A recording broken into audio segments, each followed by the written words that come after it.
Buenas noches, profesor. Mi nombre es Cristian Joseph Cruz Arce. Voy a exponerle mi trabajo acerca de las técnicas de evaluación de proyectos. Para empezar, necesitamos saber lo que es un proyecto de capital. Un concepto nos marca que un proyecto de capital es un proyecto de inversión intensivo en capital a largo plazo, que tiene como objeto construir, aumentar o mejorar un activo del capital. Para entender esto, tenemos que saber dos conceptos muy importantes de qué es proyecto y qué es inversión. Un proyecto es una acción de manera definida y organizada y de manera racional. Se habla de proyectos de inversión cuando tenemos un plan de trabajo organizado metodológicamente con el fin de llegar a un objetivo. En este caso sería generar más activos, ¿no? Y una inversión es tomar un recurso, es inmovilizar ciertos recursos con el objeto de conseguir beneficios a futuro y siempre en un periodo razonable del tiempo. Normalmente es en inversiones de menos de 5 años para que se pueda volver a invertir ese dinero y seguir creciendo en capital. Existen varios tipos de proyectos de inversión. Ya existen que son los agropecuarios, los industriales, los de servicio. Y todos estos se hacen siempre con el fin de satisfacer una necesidad o crear una necesidad. Por ejemplo, en los agropecuarios abarcaría todos esos recursos, esos explotación de recursos minerales, la ganadería, la agricultura. En los industriales ya veremos la manufacturación, el procesamiento de estos servicios agropecuarios, estas inversiones agropecuarias.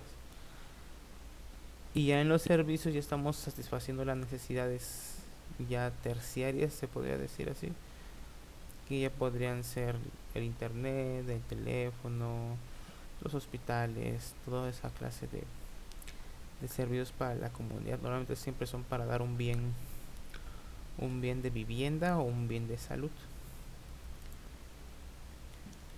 Ahora existen varias técnicas que existen para evaluar un proyecto de capital. Conocemos cuatro, son cuatro técnicas o métodos. El primero que nos marca nuestro libro es el PRIP, el PRIV, que por sus siglas es el periodo de la recuperación de la inversión a valor presente. Y aquí tenemos su fórmula, que más adelante la vamos a ver más a detalle.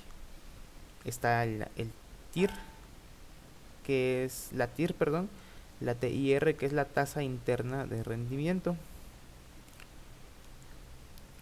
Está la TIRE, la TIRE, TIRE, que es la tasa interna de rendimiento económico.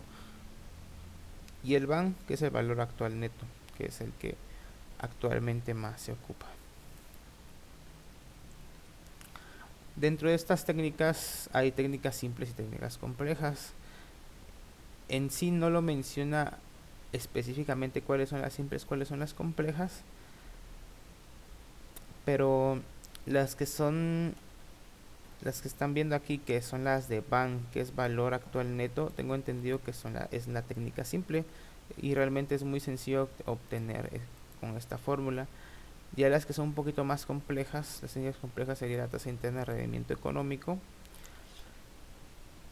y la tasa interna de rendimiento.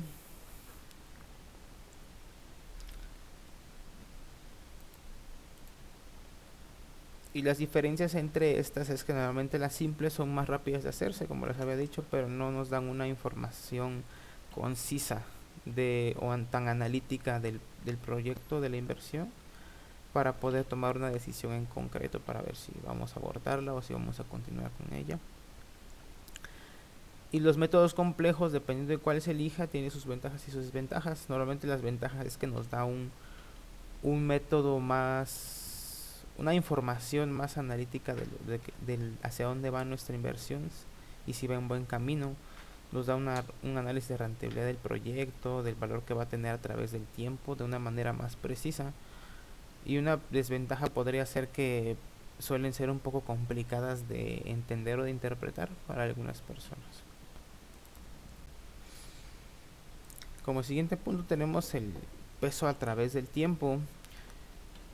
Y aquí nos da un ejemplo que lo voy a leer. Dice: cantidades iguales de dinero no tienen el mismo valor si se encuentran en puntos diferentes en el tiempo. Si la tasa de interés es mayor a cero debido a que el dinero puede ganar un cierto interés cuando se invierte por un determinado periodo, usualmente un año, que es de un año ese periodo de tiempo, es importante reconocer que un peso que se reciba en el futuro tendrá un valor menor que un peso que se obtenga actualmente. Y aquí vamos a poner un ejemplo de cómo el peso a través del tiempo se puede ir devaluando. Y tenemos, por ejemplo, si contamos en esos momentos con la cantidad de 1000 pesos y decidiéramos invertir en un banco que nos paga el 50% de interés anual capitalizable anualmente, al final de un año contaríamos con los 1000 que invertimos más el interés que generó nuestra inversión, que en este caso si es el 50% serían 500 pesos.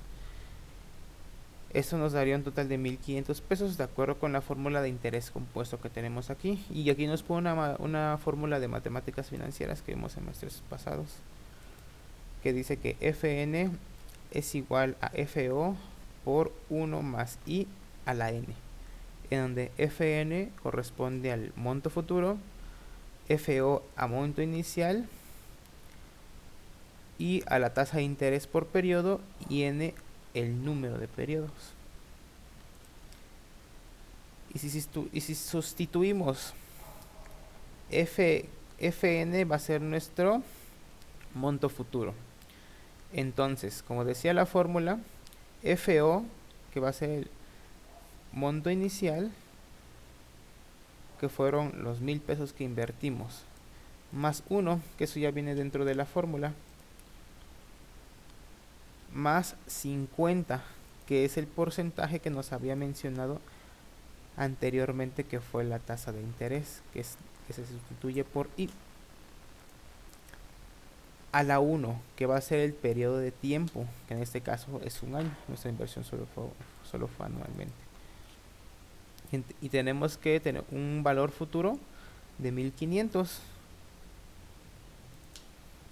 Y con esto podemos llegar a la conclusión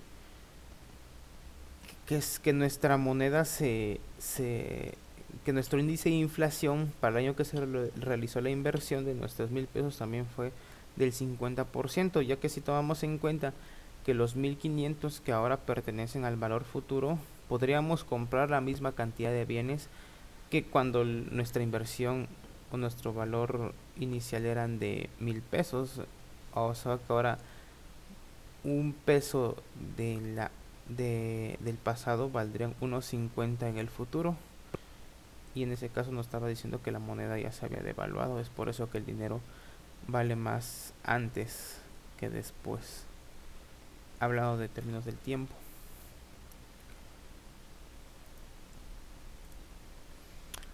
Otro concepto que vamos a ver es el de los flujos descontados, que nos dice que el flujo de efectivo descontado radica en determinar si el valor actual de los flujos futuros esperados justifica el desembolso original. El desembolso se refiere a la inversión, a lo que se haya gastado para que el proyecto haya podido arrancar. Y si el valor presente neto es mayor o igual que el desembolso original, el proyecto se acepta en caso opuesto o se rechaza. Eso quiere decir que si vemos que nuestro proyecto va a generar al menos un poco más de cantidad que cuando iniciamos, pues igual los podemos hacer, aunque no va a ser tan viable, igual no va a ser tan fructífero, a comparación de que si nuestro valor futuro sea muchísimo mayor, el doble, el triple que el desembolso original, la inversión, el proyecto se podría seguir en marcha, incluso se podría invertir más, se podría ver otra manera de otras maneras de invertir a otras áreas, otros servicios. Ahora continuaremos con lo que es el BAN, el BAN, o el valor actual neto. Este es un método simple y se define como la diferencia entre los ingresos netos descontados de una tasa X equivalente al rendimiento mínimo aceptable y el valor actualizado de las inversiones.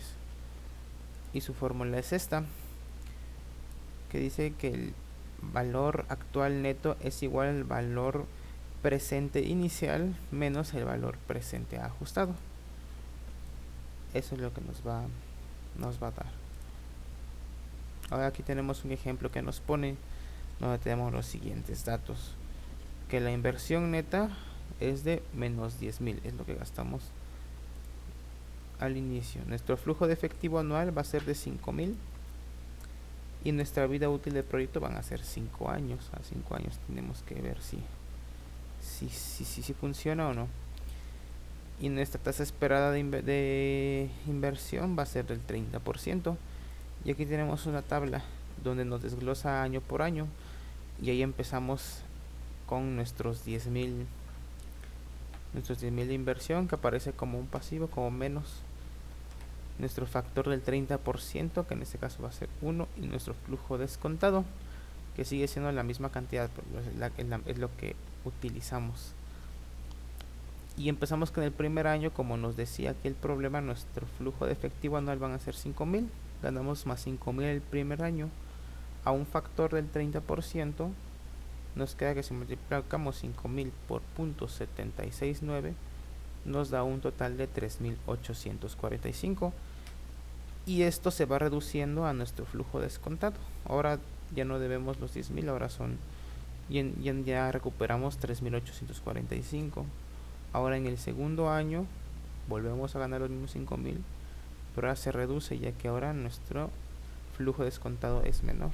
Ahora va a ser por 5.592, y ahora vamos a tener una inversión de 2.960, y eso se sigue descontando a los 10.000 iniciales. En el tercer año otros 5.000 por 0.455 es igual a 2.265. En el cuarto año 5.000 por 0.35 es igual a 1.705. Y para el quinto año va a ser por 26.269, que va a ser una inversión de 1.345.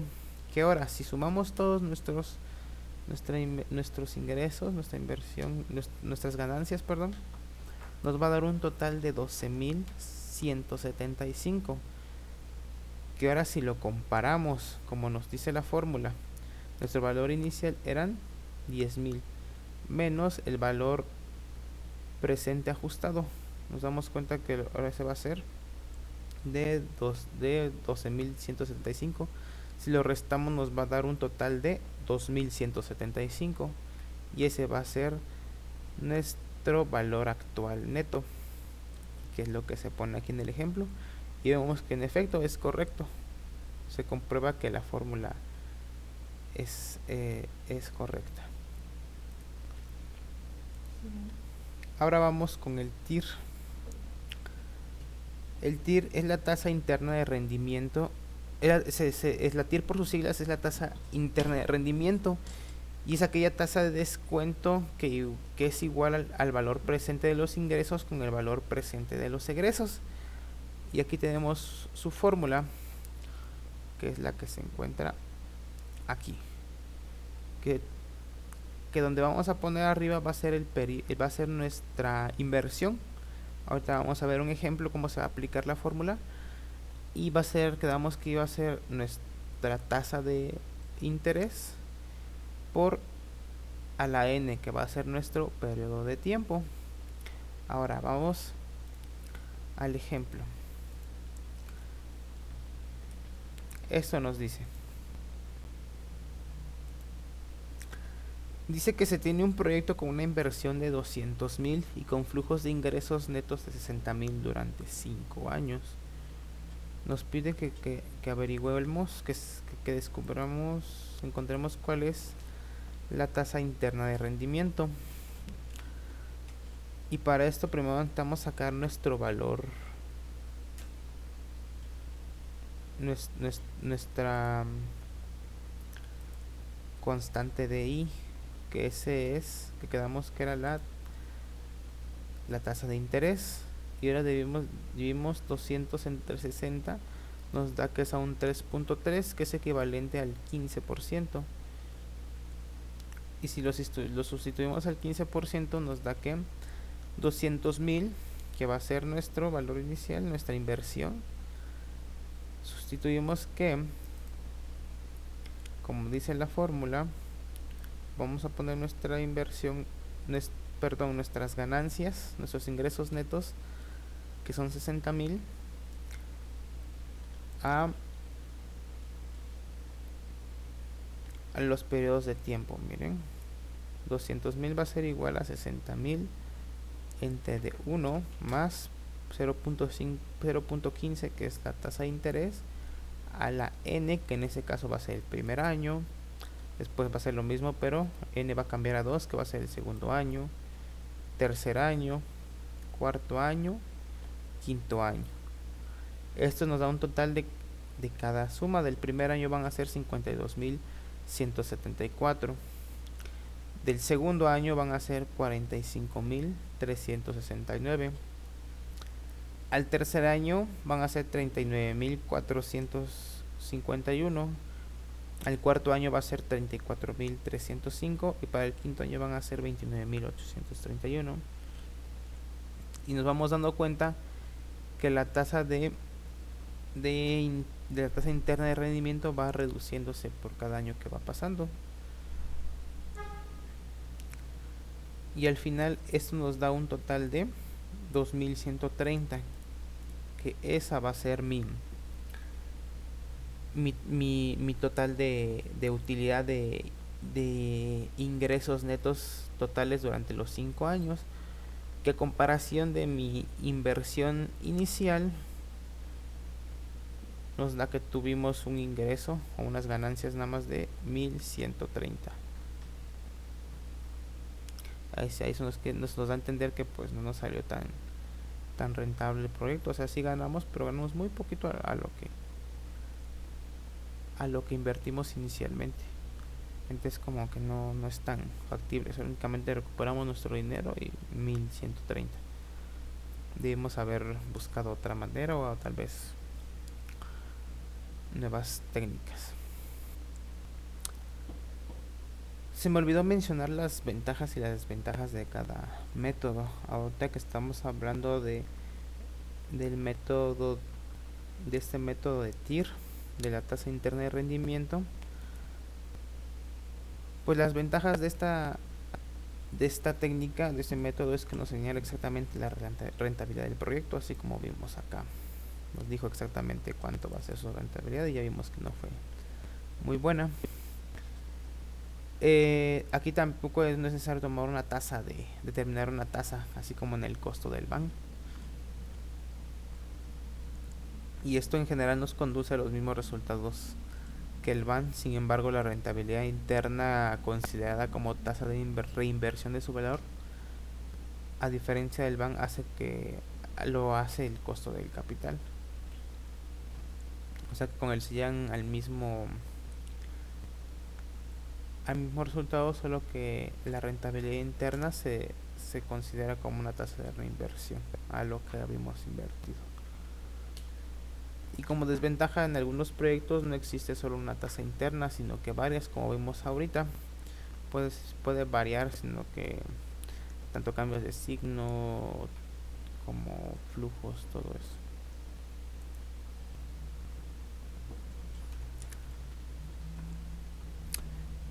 En el método del BAN, sus ventajas es que el valor neto se considera el valor del dinero en el tiempo.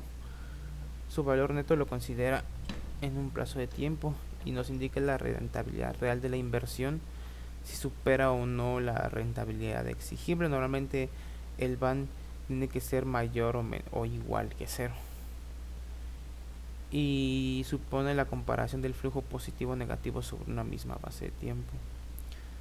Y las desventajas del BAN es que para muchos inversionistas es un poco difícil de comprender la mecánica que se utiliza para su cálculo, ya que se necesita conocer la tasa de descuento para proceder a evaluar los proyectos, por lo que cualquier error en la determinación de la tasa de descuento repercute en la evaluación de proyectos. O sea que podría ser un poquito engañosa, por así decirlo, ya que necesitamos conocer bien la tasa de descuento para evitar cualquier error en la determinación de la tasa, ya que esto repercute en la evaluación de proyectos. y un aumento y la disminución de la tasa de descuento puede cambiar la jerarquización de los proyectos. Podemos cambiar de prioridades en los proyectos si hay un aumento o una disminución en esta tasa de descuento. Retomando los otros métodos, no vimos bien la fórmula de los dos métodos anteriores, que es el PRIB, que es el periodo de la recuperación de la inversión del valor presente, que vemos donde n va a ser un periodo de tiempo establecido normalmente en años, que puede ser el año 1, 2, 3, 4, y sobre eso vamos a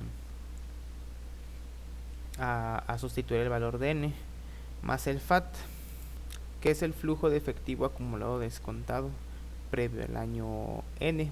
Por eso que hacemos el n-1 más el flujo de efectivo acumulado descontado de n-1 sobre de fd a la n, que fd sería el flujo descontado a la n, que seguiría siendo el periodo de tiempo.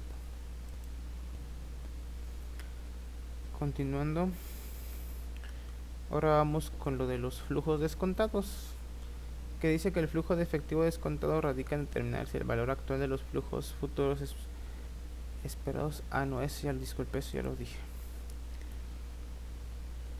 Me faltaba el periodo de recuperación, perdón. Que dice que el periodo de recuperación es un criterio para evaluar inversiones que se definen como el periodo de tiempo requerido para recuperar el capital inicial de una inversión por medio del payback o periodo de recuperación, así se conoce como en inglés, el payback. Sabemos que el número de periodos, normalmente años, que se tarda en recuperar el dinero de desembolso al comienzo de una inversión, lo que es crucial a la hora de decidir si embarcarse en un proyecto o no. Y en resumen nos dice que el periodo de recuperación es un tiempo en el que únicamente vamos a generar capital y vamos a intentar de gastar lo menos posible para poder recuperar el capital inicial de una inversión, para poder seguir invirtiendo en los proyectos. Siempre se recomienda tener un periodo de recuperación, ya que si no vamos a saber si vamos a tomar el proyecto, ¿no? Si realmente vamos a invertir de lleno en ese proyecto o no, si vamos a seguir con él, qué decisiones vamos a tomar con respecto al proyecto. Y eso sería todo por mi profesor. Fue un poquito complicado. Sí, tuve que leer varias veces, me trabé muchísimo el inicio pero sí estuvo bien, aprendí mucho. Buenas noches.